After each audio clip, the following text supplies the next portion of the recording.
I remember 3 years ago, I think it was the 2015 season, where he was just dominant. He won Masters titles for fun. He went on to win like the US Open. I think he won Wimbledon and the Australian Open that season. Missed out on the French, but he was just dominant then. And I just feel like, is this the kind of Djokovic we've got now? Do you think he can get past Roger Federer's 20 Grand Slams?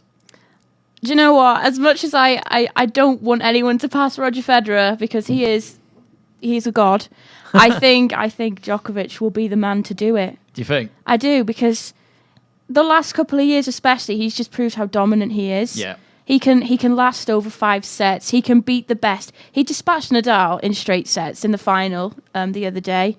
That was totally unexpected. I thought Nadal would have at least won a set in that final, but he didn't get anywhere near him. Djokovic he did everything right on that day, and Nadal, he couldn't even match up to him. Carl, I've got one word. I always have one word for each final I watch in tennis.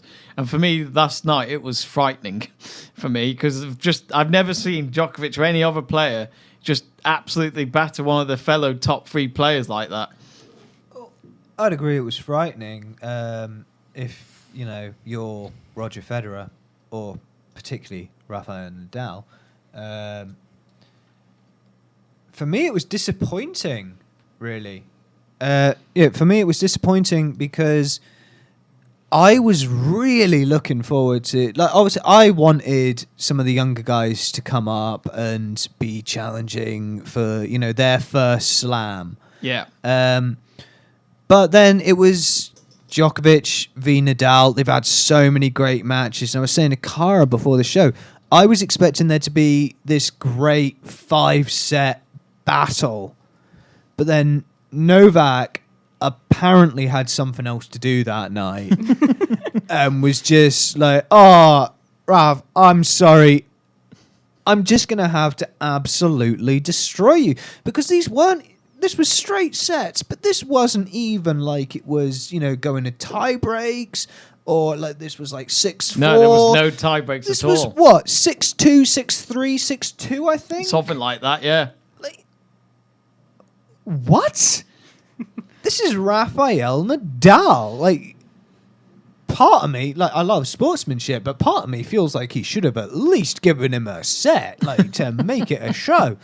But in terms of Djokovic getting to number 20, we've not seen any of the young guys come up to the finals of a slam yet. We've seen Zverev come up to the tour finals. Federer is not going to be playing every slam because he's just not.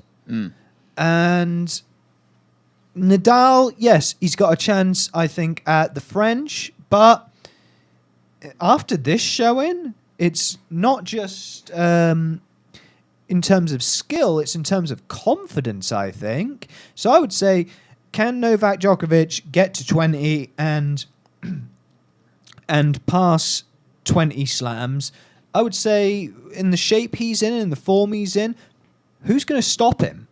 Pretty much. It's as I said before, the word frightening is not just because of his performance, but as you say, Federer and Nadal have to look over their shoulder now. But they've probably felt like this for years, Kara, when Djokovic has always been up there, but now he just feels like he is the king. And that celebration on the court last night, he must have just thought to himself, "What is going on here? Everything I hit is just going right," and it was just scary. It is. I mean, he is on a 21 Grand Slam match win streak, which dates back from last June. So he is the one to watch now, and he's kind of been the outside threat to Nadal and Federer for years. Ever since he nailed down and stopped being the joker, as me and Kyle were talking about this before we came in the studio, when he started to knuckle down and really, really focus on his tennis, he started to win, and then he changed his diet and he started to win even more. So the sky's the limit at the moment for Novak Djokovic. Is there anyone, I mean, the way I looked at the tournament was just the fact that Djokovic even showed it in the semi-final against, how do you pronounce it? Lucas Pouille.